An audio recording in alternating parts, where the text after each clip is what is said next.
Bohemian San Francisco, its restaurants and their most famous recipes. The Elegant Art of Dining by Clarence Edwards. Section 14. Some food variants and about dining. Some food variants.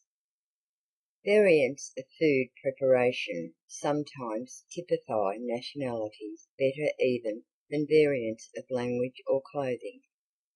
Take the lowly cornmeal, for instance. We find that Italian polenti, Spanish tamale, Philadelphia scrapple, and southern darky crackling cornbread are but variants of the preparation of cornmeal in delectable foods. It is a long step from plain cornmeal mush to scrapple, which we consider the highest and best form of preparing this sort of dish. But all the intermediate steps come from a desire to please the taste with a change from simple cornmeal. Crackling cornbread is the first step, and here we find that the darkies of the South found good use for the remnants of the pork after lard was tried out at hog killing time.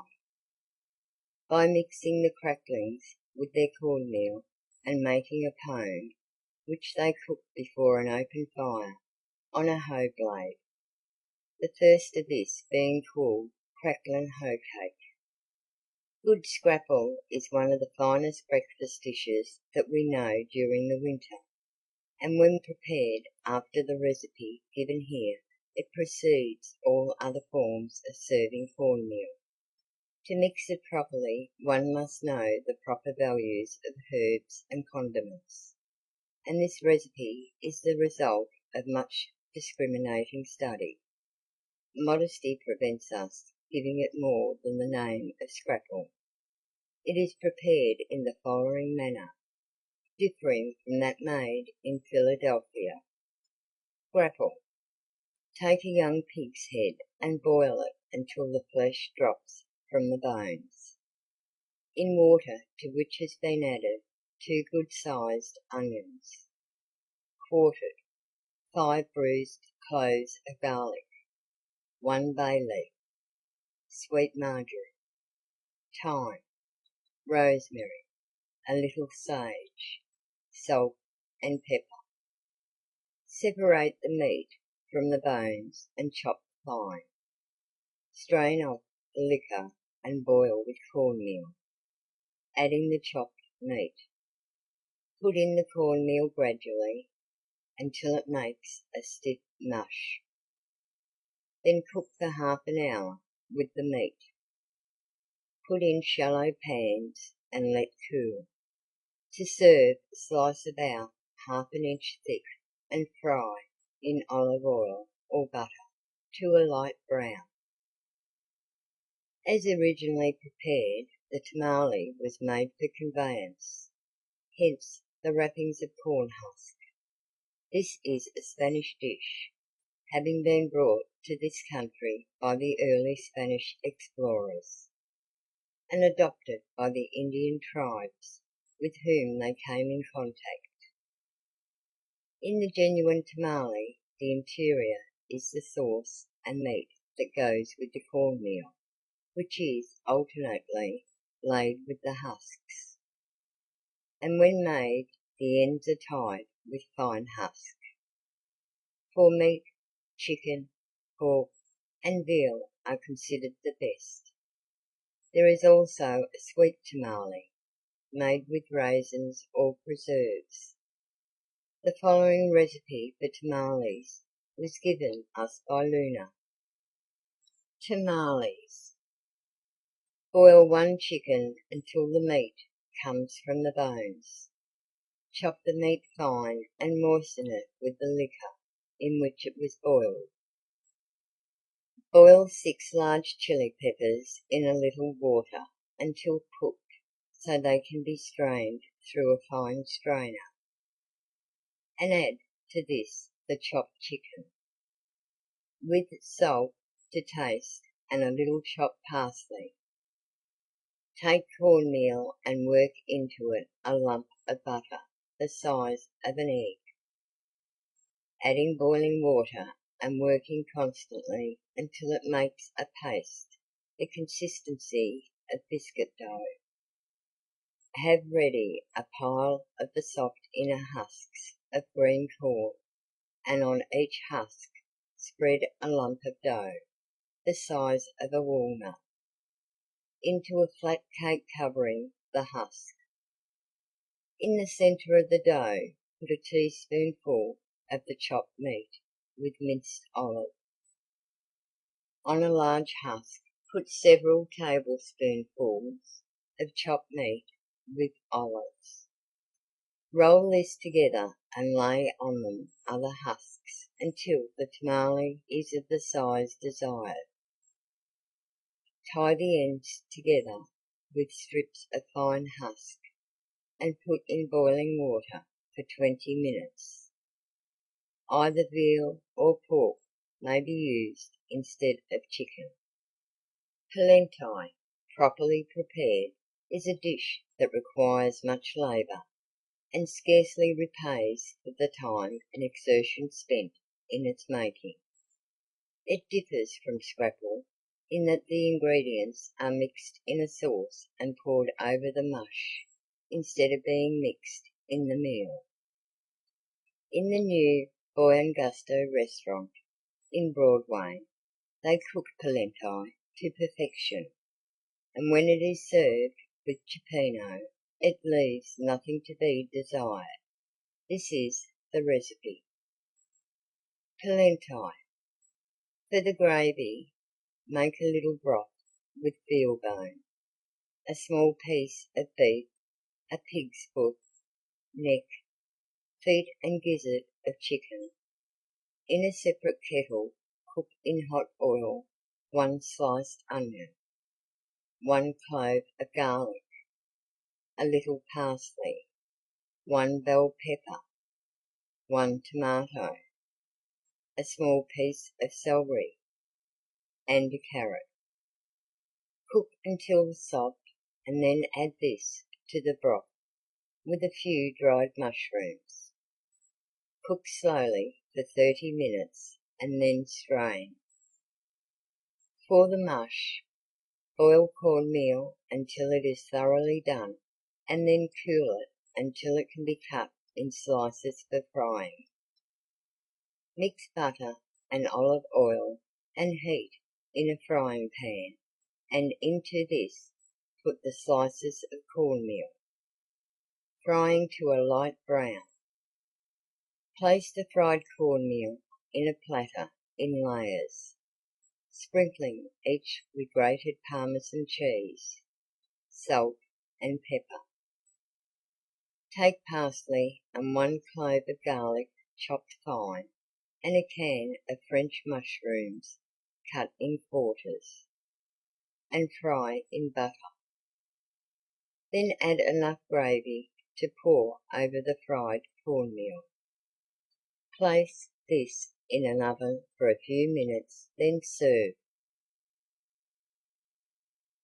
About dining. Table d'hote is the feature of San Francisco's restaurant life. It is the ideal method for those who wish a good dinner and who have not the inclination or the knowledge to order a special dinner. It is also the least expensive way of getting a good dinner. It also saves an exhibition of ignorance regarding the dishes, for if you are in doubt, all you have to do is to leave it to the waiter, and he will bring the best there is on the day's menu, and will serve it properly. It is really something to elicit wonder when one considers the possibilities of a table d'hote dinner in some of the less expensive restaurants. Take, for instance, the Buon Gusto in Broadway. This restaurant boasts a good chef, and the food is the finest the market affords. Here is served a 6-course dinner for 50 cents, and the menu card is typical of this class of restaurants. What is provided is shown by the following, taken from the bill of fare as it was served us. Hors d'oeuvres, 4 kinds, 5 kinds of salad, 2 kinds of soup, 7 kinds of fish, 4 kinds of paste, broiled spring chicken, green salad with French dressing, ice cream or rum omelette, mixed fruits demi-tassé. With this is served a pint of good table wine. As one goes up with the scale of prices in the restaurants that charge $1, $1.25, $1.50, $2, $2.50, and $3 for their dinners, it will be found that the difference lies chiefly in the variety from which to choose and from the surroundings and service. Take, for example, the following typical menu for $1 dinner.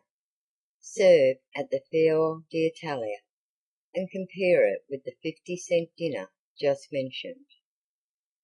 Salami and anchovies, salad, chicken broth with Italian paste, fillet of English sole, sauce tartare, spaghetti or ravioli, escalope of veal, caper sauce, French peas with butter, roast chicken with chiffon salad, ice cream or fried cream, assorted fruits and cakes, demi-tassé. Wine with this dinner is extra. Now going a step up in the scale, we come to the $1.50 dinner as follows. Anchovies, salami. Note that it is the same as above. Combination salad, tortellini di Bologna soup, striped bass à la Libanaise, ravioli à la Genoese, and spaghetti with mushrooms, chicken sauté, Italian style with green peas, squab with lettuce, zaboni, fruit, cheese, coffee. Wine is extra. Let us now look at the menu of the $3.50 dinner without wine.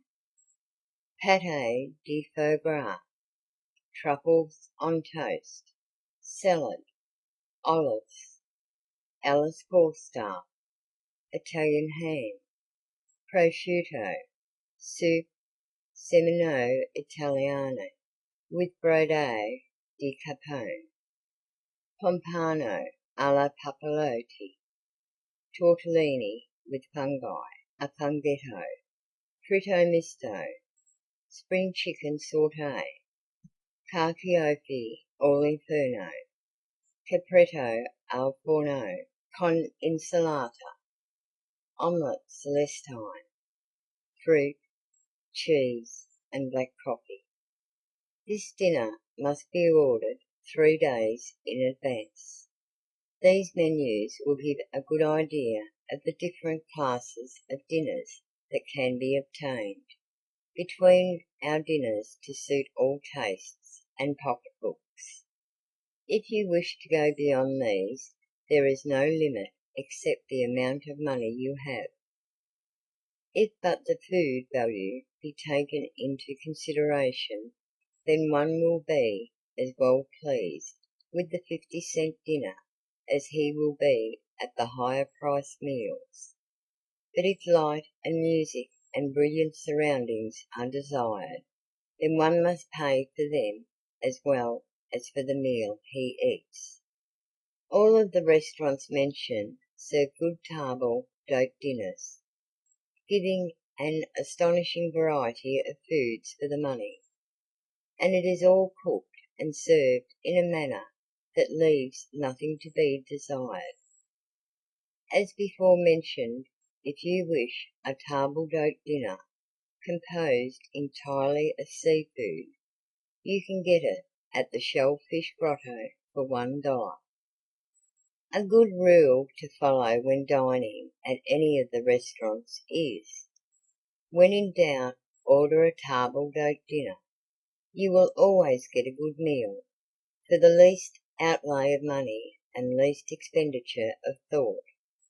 Often one desires something a little different, and this is easy too, and you can conserve your brain energy and get the most for the least money by seeing the proprietor or manager of the restaurant and telling him that you wish to give a little dinner. Tell him how many will be in the party, and give him the amount you wish to spend. It will be surprising, sometimes, to see how much more you can get for a slight increase in the price. Of course, your wines and cocktails will be extra, and these must be reckoned in the cost. From this we come to the ordered dinner, and here is where your own knowledge and special desires come in. Here, too, comes a marked increase in the cost. You now have the widest range of possibilities, both as to viands and as to price. It is not at all difficult to have a dinner without wine that costs $25 a plate, and when you come down to the more normal dinners, unless you confine yourself to one or two dishes, you will find that you far exceed in price the table d'hote dinners of equal gastronomic value. While this is true, it is well to be able to order your dinner, for it frequently occurs that one does not care to go through the heavy course dinner provided table d'hote. Sometimes one wants a simple dish, or perhaps two, and it is well to know something about them and how to order them. We have made it a rule whenever we have seen something new on the bill of fare to order it, on the theory that we are willing to try anything once. And in this way we have greatly enlarged our knowledge of good things. It is also well to remember national characteristics, and understand that certain dishes are at their best at certain restaurants. For instance, you will be served with an excellent paste at a French restaurant, but if you want it at its best, you will get it at an Italian restaurant. On the other hand, if you desire a delicate entree, you will get the best at a French restaurant. For instance, one would not ask for sauerbraten anywhere except at a German restaurant. It will readily be seen that the elegant art of dining in San Francisco means much more than the sitting at table and partaking of what is put before you. Dining is an art, and its pleasure is greatly enhanced by a knowledge of foods, cooking, serving, national characteristics, and combinations of both foods and wines. How few people are there, for instance, who know that one should never drink any hard liquor, like whiskey, brandy, or gin, with oysters. Many a fit of acute stomach trouble has been attributed to some food that was either bad or badly prepared, when the cause of the trouble was the fact that a cocktail had been taken just prior to eating oysters. Some of the possibilities of dining in San Francisco may be understood when we tell you of a progressive dinner. We had entertained one of the exposition commissioners from a sister state, and he was so well pleased with what he had learned in a gastronomic way that he said to us, "The governor of my state is coming, and I should like to give him a dinner that will open his eyes to San Francisco's possibilities. Would it be asking too much of you to have you help me do it? We shall be glad to. What do you want us to do? Take charge of the whole business. Do as you please and go as far as you like.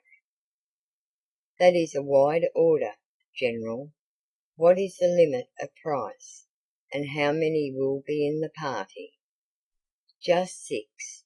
That will include the governor and his wife, you two and myself and wife. Let it be something unusual, and do not let the cost interfere. What I want is something unusual.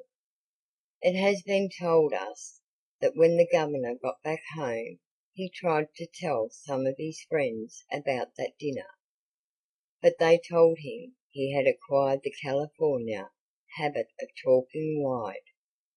This is the way we carried out the dinner, everything being arranged in advance. At 6:30 we called at the rooms of the governor in the Palace Hotel, and had served there dry martini cocktails with Russian caviar on toasted rye bread. An automobile was in waiting, and at 7 o'clock we were set down at Felix's in Montgomery Street, where a table was ready for us, and on it were served salami of various kinds, artichokes in oil, and ripe olives. Then came a service of soup, for which this restaurant is famous, followed by a combination salad, with which was served a bottle of Ponte Canet. The automobile carried us then over to Broadway, and at the Fior d'Italia our table was waiting, and here we were served with sand dabs au gratin, and a small glass of Sauterne. All the haste we made was on the streets, and when we finished our course at the Fior Italia, we whirled away over toward North Beach to the Guillaume du Jardin, where had been prepared especially for us tagliarini with chicken livers and mushrooms, and because of its success we had a bottle of La Crema Christi Spumante, the enjoyment of which delayed us. Again in the automobile to Copper's, where chicken portola was served with green peas. Accompanying this was a glass of Krug, and this was followed by a glass of Zaboni for dessert. Back again to the heart of the city, and we stopped at Raggi's in Montgomery Street near Commercial, where we had a glass of brandy, in which was a chinotti, a peculiar Italian preserved fruit, which is said to be a cross between a citron and an orange. Then around the corner to Goulardeau and Rondel's, the Market Cafe, where from a plain pine table and on sanded floor we had our coffee royale. As a fitting climax for this evening, we directed the chauffeur to drive to the Cliff House, where, over a bottle of Krug, we talked it all over, as we watched the dancing and listened to the singing of the cabaret performers. This dinner, including everything from the automobile to the tips, cost but $15 for each one in the party. End of section 14.